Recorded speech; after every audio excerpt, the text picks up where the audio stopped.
Fala, galerinha do YouTube, aqui é o Dedé, né? E hoje vamos estar aqui mais uma edição do Dedé Papos.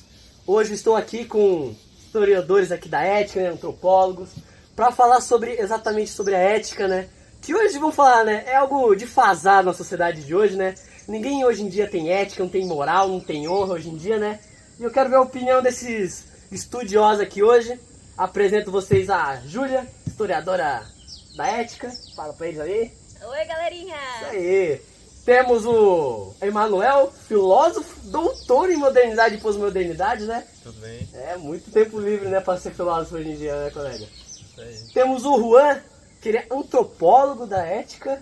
Isso aí, galera. E temos o Rossi, que é um jurista quântico da ética. É isso mesmo. O que é ser um jurista quântico? É baseado Fala no pra direito quântico de Goffredo Teles da Silva. nós. Interessante. Segura isso aí que depois a gente vai falar, né? Mas vamos aqui pro tema principal do podcast, né? 2, 1. E a primeira pergunta que eu quero fazer para os antropólogos aqui, né? Que mandaram aqui no Superchat, falando qual que é a história da ética e como que ela chegou no estado atual da sociedade. Pois muito obrigado, Dedé. A história da ética é algo fascinante, porque nem sempre a ética que a gente entende hoje é ética da antiguidade. Por exemplo, a gente não consegue falar de ética sem falar dos clássicos. Muda bastante, né? Muito. Começou com Sócrates, Aristóteles, Platão, todos esses eles deram as bases para que a gente entende hoje como ética. Na Grécia Antiga, eles valorizavam a beleza, a racionalidade, eles queriam que as coisas fossem simétricas, que fossem belas. Perfeito, né? Sim. Assim. O homem era a medida das coisas e eles entendiam o universo a partir do homem. Qual que era a base aí do que os filósofos falavam sobre esse perfeccionismo, sabe? Porque assim, eu não sou perfeito, então eu seria antiético nessas épocas antigas aí? Por exemplo, a gente pode tomar... Sou muito bonito também, né? A gente pode tomar o Platão, por exemplo, que é um filósofo que fala sobre o mundo das ideias e o mundo sensível, real aqui. Tudo bem que você, Dedé, é o ideal, assim, de homem. Obrigado. Mas Platão ia falar que tudo que existe aqui no mundo é imperfeito. Então a gente tem que buscar algo mais elevado. Algo que só pode existir no campo das ideias. Ele era um delusional, né? Assim, ele não era muito pregado assim na vida real, né? O Platão, vamos dizer. Vou fazer a logo. Aí. Júlia, eu tenho uma pergunta aqui do nosso inscrito, Emanuel Carlos, não é esse aqui não, tá? Ele perguntou, Júlia, historiadora, se os gregos valorizavam tantas virtudes, como que a ética grega justificava atos nefastos como a eugenia, né? Eu também ouvi falar, né, aqueles negócios de jogar bebê em montanha, sabe, essas coisas, tipo, eles não gostavam muito das pessoas meio capengas, assim, da sociedade, que já nascia meio tortinhas, né? Como que eles justificavam isso? Ótima pergunta, muito obrigada, Manuel. Realmente, existia essa prática da eugenia na Grécia Antiga, era bastante recorrente. E como eu falei, a ética de antigamente não é a ética de hoje, não é aquela ética de nós temos que amar a todos somos iguais, não é essa a questão. Lá eles entendiam que eram superiores àqueles mais racionais, inclusive aqueles mais belos. Tem uma história muito interessante, bastante conhecida, de uma prostituta da Grécia Antiga. Sempre elas, né? Nas histórias. Essa mulher ela se chamava Friné e ela era muito, muito bela, mas não só bonita, ela era muito inteligente e sedutora, então ela cresceu bastante nessa sociedade. Ela veio de uma origem um pouco mais simples e estava ali no meio de todo mundo, em pouco tempo. Só que ela foi parar num julgamento falando que ela estava sendo acusada de injustiça diante dos deuses. E ela estava sofrendo Pesado, uma condenação bem forte. Mas ela e o advogado dela, muito, muito inteligentes. Tinha advogado nessa época? Tinha sim advogado. Não, interessante. Pode continuar, por favor, desculpa interrompê-la. Tudo certo. E esse advogado apresentou Friné totalmente sem roupa na frente dos juízes. Pelada? Pelada. Nua assim, na frente de todo mundo? Na frente de todo mundo. Meu Deus do E o céu. argumento dele era, essa mulher assim tão bela não poderia fazer qualquer injustiça. E os juízes encantados com a beleza dela, aceitaram e absolveram ela. Ela não foi punida por crime algum, justamente pela beleza dela. É um caso extremo, com certeza, mas mostra a valorização dos gregos pela beleza, pela racionalidade, a proporção. E isso se reflete também em práticas nefastas, como Emanuel falou, como a eugenia, essa questão de os escravos, toda a injustiça que também existia na Grécia, não só hoje. Agora a gente entendeu, né? A gente viu uma história interessante sobre uma prostituta na Grécia, né? Imagina se a gente fosse julgado pela beleza. Porra, teria morto já. Mas agora eu queria fazer uma pergunta, né? Se a história também influenciou muito na ética, como fosse, tipo, a cultura, assim, qual de vocês pode me responder, né? Acredito que é um antropólogo, né? Que fala muito sobre cultura, né? Apresenta o Juan, por favor. Opa, tudo bom com vocês? A respeito disso, não tem como você falar muito de ética sem falar de cultura. Até porque a cultura ela é um elemento presente na ética, não é mesmo? E a cultura está presente em tudo, na verdade. Se a gente até olhar para nós mesmos, sua vestimenta, o nosso jeito de falar... Existem culturas menos antiéticas do que as outras? Então, aí não é que antiéticas, é que na verdade era a ética daquele período histórico. Hoje, o que é certo e errado? O que é certo e errado? O que você acha certo? O que você acha certo pra você? Você acha certo um bandido roubar alguém ou matar alguém? Você acha certo o assassinato? Ou quando uma pessoa mata a outra? Você acha certo ela ser presa ou ela ser morta também? Não, né? Então, alguns povos mais antigos pensavam da mesma maneira. Era dente por dente, moeda por moeda. Então se a pessoa roubou, se a pessoa fez tal conduta, ela também deveria pagar na mesma moeda. Tinha aquele negócio de cortar os braços, né? Exatamente. Pesado, Só que né? hoje em dia não. Hoje em dia as pessoas, os juristas, eles pensam diferente, né? As pessoas que estudam essa área pensam que não, isso não é interessante para esse momento, para hoje, né? O que é interessante é a reinserção do indivíduo na sociedade, entendeu? E a ética e a cultura, elas sempre estão ligadas e sempre estão evoluindo, entendeu? Como a cultura evolui, a ética não evolui, mas muda. Mas a ética também muda em consoante, né? Em conjunto. Sim. Só que, entretanto, não tem como você juntar os dois. Porque tem diferença dos dois. Sabia que tem diferença de ética e cultura? Você sabia? Um pouco, né? Assim, não sou estudado como você, mas acho que eu tenho a ideia, assim, né? Mas pode continuar. Mas tem uma diferença. Porque a cultura são todas essas regras, são todas essas normas que são impostas por nós perante a sociedade. Mas também está na língua, também está na vestimenta. É tudo que a sociedade, toda a ideologia que a sociedade impõe perante a todos. É aquilo que ela crê, aquilo que ela acredita. Essa é a cultura, né, daquele momento. Sim, sim. Entretanto, claro. a ética está nessa aceitação do indivíduo, entendeu? A cultura está mais no caráter geral. Agora a ética de toda tá no uma caráter... sociedade. A cultura, deixa eu ver se eu entendi, né? Vamos. A cultura é algo mais de grupo, né? A sociedade inteira, assim. E a ética é mais algo individual, é isso? Sim, mais ou menos? pode ser individual, Entendi. entendeu? A ética pode ser muito de cunho pessoal, aquilo que você acredita. São suas crenças, seus valores, seus princípios. Enquanto a cultura é algo muito restrito àquela sociedade, àquele período. Um exemplo, você acha que a mesma coisa que se acredita aqui no Brasil, se acredita lá na África? Não, Ou bem lá atrasado. no Japão, ou lá na Alemanha? Ou se a gente mudar os períodos históricos também, você acha que não muda também? Muda, com opa, certeza. Claro. Tem uma pergunta aqui, que mandaram aqui Opa, no pode mandar. chat, né? Falaram que a ética sempre vai mudando e tal.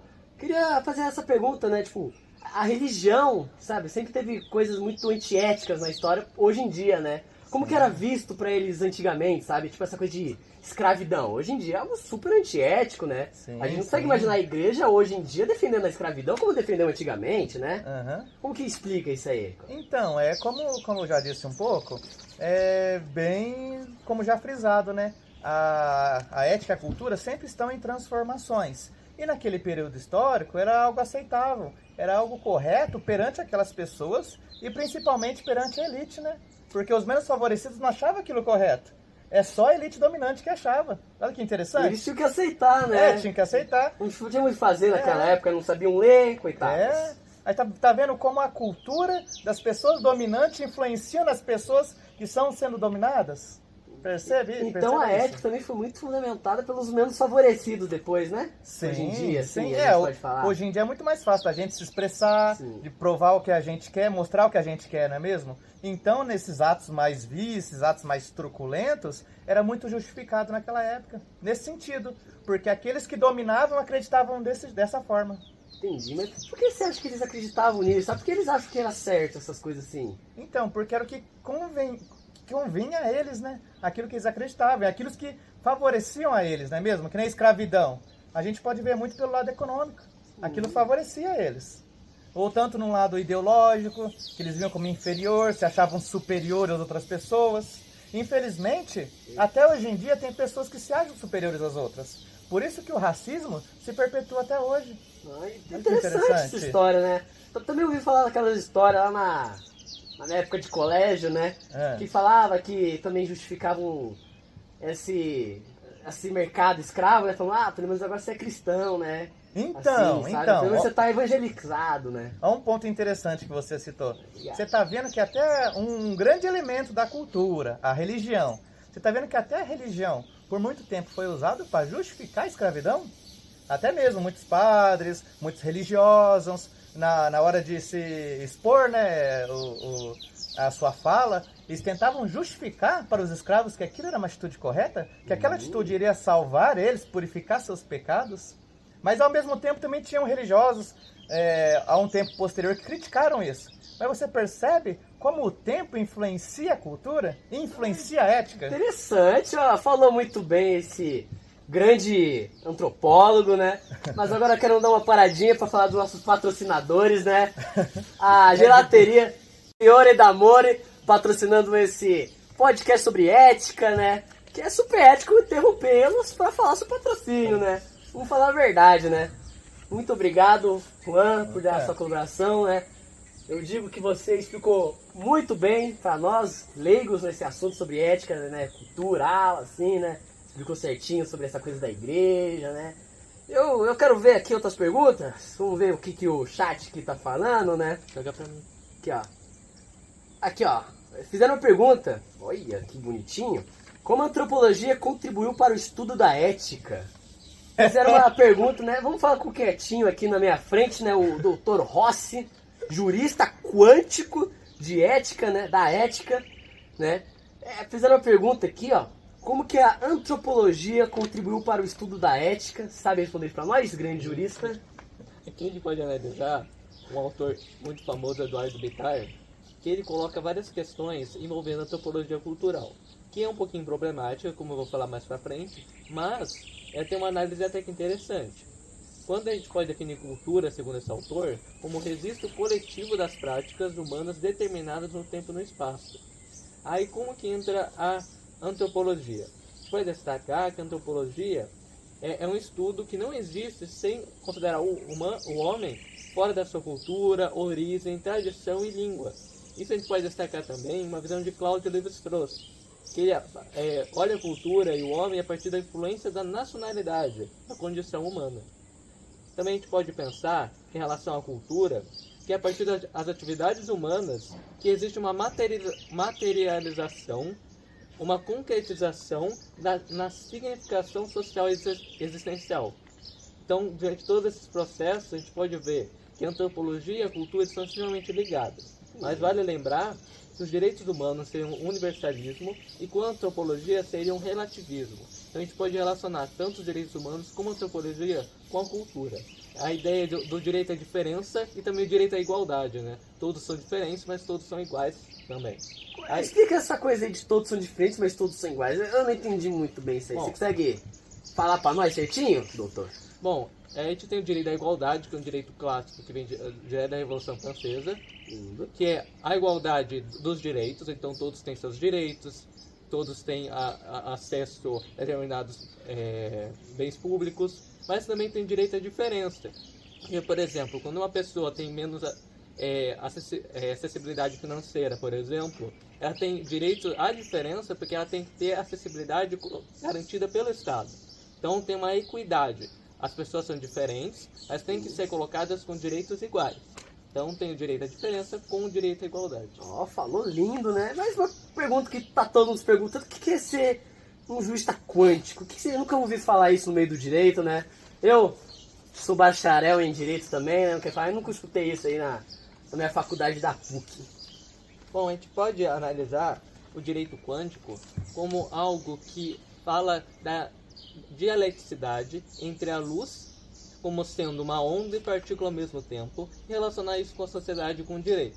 Então a gente pode analisar que a luz, ao mesmo tempo que ela é dupla, a sociedade também é desorganizada e estável ao mesmo tempo. Então você pode ver, principalmente na pós-modernidade, que eu vou falar mais pra frente, que existe tanto uma sociedade desorganizada como uma sociedade estável. Então ela, ao mesmo tempo, todo mundo tem a liberdade, uma desorganização total, mas ao mesmo tempo tem uma ordem, tem uma regra que regula todos esses processos. Então essa diferença entre luz sendo onda e partícula, a gente relaciona com o direito, sendo por isso direito quântico. É do Goffredo da Silva Teles, esse autor. Que lindo. Aí, ó. Bom, mas voltando àquela parte que estava falando a respeito da antropologia cultural, ela tem um problema apontado por Raymond Williams. Vou ler uma citação muito interessante do livro dele. A cultura tem dois aspectos: os significados e direções conhecidos, em que seus integrantes são treinados, e as novas observações e os significados são apresentados e testados. Esses são os processos ordinários das sociedades humanas e das mentes humanas. E observamos através deles a natureza de uma cultura, que é sempre tanto tradicional quanto criativa, que é tanto os mais ordinários significados comuns, quanto os mais refinados significados individuais. Usamos a palavra cultura nesses dois sentidos, para designar todo um modo de vida, significados comuns, e para designar as artes do aprendizado, processos especiais de descoberta e esforço criativo. Então a gente pode analisar que o Raymond Williams coloca que não é só o indivíduo que influencia o meio. Não é só o meio que influencia o indivíduo, mas o indivíduo também influencia o meio. Ele cria, ele tem um processo criativo. Entendi. O doutor aqui falou bastante, mas falou bonito, né? Eu acredito que respondeu todas as perguntas que aqui tínhamos, né? Principalmente sobre o direito quântico, né? Já vou estudando, porque acho que isso aí vai entrar nas matérias no futuro. Ainda bem quando você bacharel não tinha essas coisas, porque eu não entendo nada de quantidade, né? Agora, falar aqui por último que está caladinho aqui no centro, coitadinho, né? Você é o filósofo doutor em modernidade, né? Ó, lindo, parabéns aí. Uma pergunta que mandaram pra você é: como a ética mudou da modernidade para a pós-modernidade, né? Porque quem não sabe, modernidade é do passado, né? Não é tão moderna assim, né? Opa, tudo bem com vocês? Boa tarde. Show. Então, a modernidade, assim como a pós-modernidade e todos os momentos históricos, eles possuem, como que eu posso dizer, marcas que caracterizam a sua ética, entende? Sim. A ética, ela, como meus caros amigos disseram, ela vai sempre mudando, ela não é sempre a mesma. Em determinado momento, algo pode ser considerado certo e pode se tornar errado. Numa visão mais bebês, né? Como a Júlia aqui apresentou, né? sim, muito mais legal hoje. numa visão mais atual, o que foi feito no passado pode ser considerado errado, entende? E eu acho não, né? Um dos principais maneiras de diferenciar a modernidade da pós-modernidade é que, assim, a modernidade, ela era muito individualista, entende? Sim.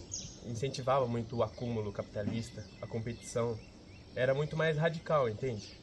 Enquanto a pós-modernidade, ela já é mais pluralista, multiculturalista também, entende? Ela incentiva essa diversidade social, diversidade de gênero. Família, religião. cultura woke, né? Assim, dos adolescentes hoje em dia que pintam o cabelo, essas coisas assim, né? Hoje pode tudo, né? Então, na verdade, eu vou até trazer uma fala aqui do Eduardo Bittar. O mesmo doutor que ele citou ali, exatamente. né? Interessante, que esse doutor tá em todo lugar aqui da ética, né? Um excelente autor.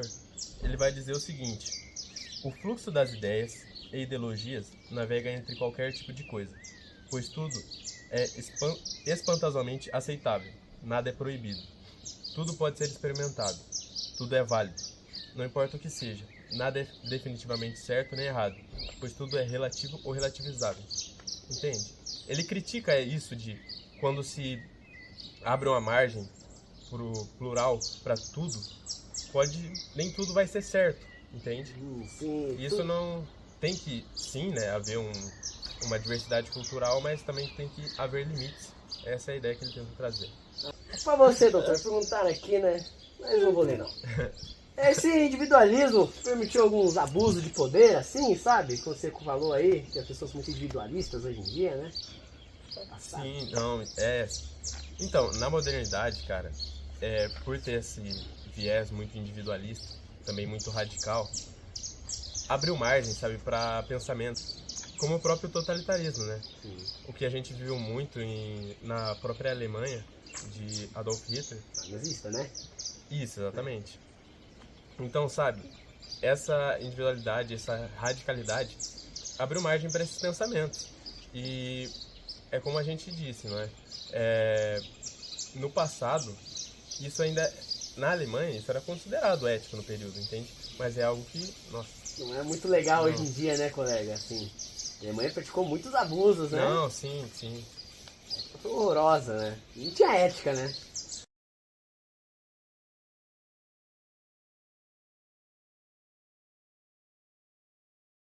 Então, né? Se a gente mudou o podcast aqui, a live caiu, né? Porque Deus resolveu. A gente foi fazer o podcast em um lugar mais aberto, né? Mais descontraído. Só que Deus resolveu colocar uma chuva na nossa cabeça. A gente veio aqui pra dentro do estúdio. Mas vamos começar de onde a gente parou, né? Do incrível Manuel aqui. Ele tava explicando, né? Sobre o individualismo e permitiu esses abusos de poder, né? Como que funcionava essa coisa, assim, sabe? Você podia explicar pra gente também, de novo, né? Por favor? Sim, com certeza. Posso explicar novamente. Na modernidade, então, né, tinha essa ideia mais radical, individual, entende?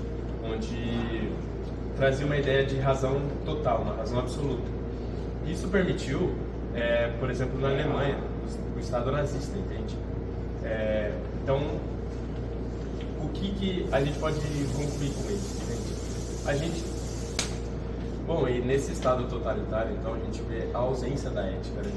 E para o Estado de Direito, a gente precisa dessa ética, dessa norma, desse valor, um valor moral, entende? Tanto que a gente vê a ideia de Miguel Reale, entende? Reale traz... Estudei muito ele na minha época de faculdade, muito, nossa senhora. Sim, excelente doutrinador. Ele traz a ideia de direito, a teoria tridimensional do direito, que vai dizer que o direito é fato, valor e norma, entende? Então, para que não ocorra mais regimes tão totalitários como o da Alemanha, a gente vê, então, essa necessidade do direito, de estar sempre junto com a ética, com a moral, entende? Do direito ter esse viés na axiologia. Então, é por isso que... Então a ética hoje em dia também está vinculada também com a cultura, como o doutor que falou, e também com o direito em si, né? Não dá para separar os dois hoje em dia, né? Senão causaria, né, um novo Hitler, né? Assim, é péssimo. Sim, para ter um direito mais justo, ele não pode ser separado da ética, não pode ser separado da moral, entende? Tem que estar sempre ligado. Entendi. Voltando, né, sobre o assunto, acabou de falar, né, que a ética e o direito não são juntos, não podem ser separados, né? E você, doutor jurista, né? Jurista aqui em Quântico, o que você acha sobre isso, né? Quais são a sua opinião sobre isso, seus estudos sobre, né? Pode falar para nós? Pode. Bom, a gente pode também relacionar com a ideia da visão culturalística de Reale, principalmente em relação à cultura e ética já falado pelo Juan, né? Que esse pensamento do jurista brasileiro, ele entende direito no caso concreto. Então a gente pode analisar como uma experiência cultural, histórica, social e política, analisando todas essas questões juntas, né? Trazendo conexões desse sentido. Então a gente pode analisar também então o direito torna-se coligado com a sociedade, também com a humanidade, partindo de um ideal, portanto, ético e filosófico. Essa visão de Reale, que junta com a cultura, né, em relação com o direito em si, tornou ele reconhecido mundialmente, além de outras contribuições para o mundo das leis e de seus estudos hermenêuticos. A gente pode também analisar em relação a outra visão da pós-modernidade, que seria o direito quântico, como eu já citado anteriormente. Eu já expliquei, né? Então, o direito quântico seria a ligação entre onda e partícula da luz com o ser, também com o direito em si, com a sociedade, né? Mas a gente pode analisar em relação à ética em si. Tem mais ideia de normalidade com anormalidade, traz uma complementaridade. seria um estado e também um procedimento, ou seja, a normalidade seria o estado e a normalidade o procedimento, que marcam o que a ética busca e o que ela evita. Então a ética busca a normalidade e ela evita a normalidade, segundo o Goffredo da Silva Teles. Essa fragmentação da realidade, da pós-modernidade, necessita de uma ordem para criar uma harmonia social, assim como é preciso de uma estabilidade para manter as partículas subatômicas no seu momento mais estável mesmo, seu momento menos excitado, que são essas partículas. Então essa organização subatômica está ligada com a organização da sociedade e da ordem. O doutor aqui falou bonito, né, sobre a ética quântica, sobre os princípios, né, ética do direito. Isso é muito lindo, né? Então, acho que foi isso, né, doutores? Falaram um pouco, mas falaram muito bem também sobre a ética hoje em dia, sobre a história da ética, né, a história da prostituta. Também falou muito bem sobre esse novo direito quântico, né? Muito lindo. Vamos relembrar nossos patrocinadores, o Gelateria. Fiore d'Amore, né? Muito obrigado. Manda superchat, se inscreve no canal e acabou.